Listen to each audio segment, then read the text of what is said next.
Hello বন্ধুরা, তোমরা কেমন আছো? আশা করি তোমরা ভালো আছো। তো তোমাদেরকে কিছু কথা বলি। বিয়ের আগে মেয়েরা অন্যরকম থাকে, হাসি খুশি থাকে, বন্ধু বান্ধবদের সাথে খুব মজায় থাকে, কিন্তু বিয়ের পরে আলাদাই চেঞ্জ হয়ে যায় তাদের জীবনটা।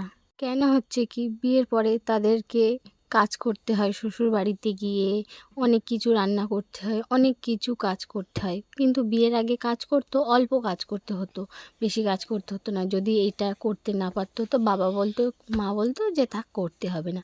আর শ্বশুর বাড়িতে এই রান্নাটা করতে হবে, ওই রান্নাটা করতে হবে, এই কাজটা করতে হবে।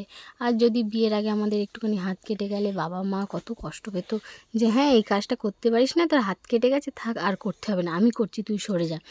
আর বিয়ের পরে শ্বশুরবাড়িতে যদি হাত কেটে যায়, পা পুড়ে যায়, হাত পুড়ে যায়, তো তখন কি বলে, ওই একটুখানি কেটে গেছে, আমরাও কত কাটাকুটি নিয়ে আমরাও রান্না করেছি, কত কী করেছি, সংসার সামলাতে হয়েছে, তো এইটুকা কেটে গেছে, কোনো অসুবিধা নেই, তুমি রান্না করো। তো সেইভাবে সেই মেয়েটার জীবনটা কতটা চেঞ্জ হয়ে যায়।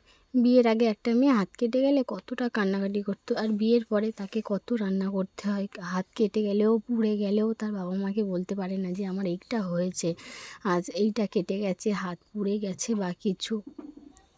তো কথাগুলো এই পর্যন্ত, তোমাদের নেক্সট ভিডিওতে কিছু বলবো। Bye bye.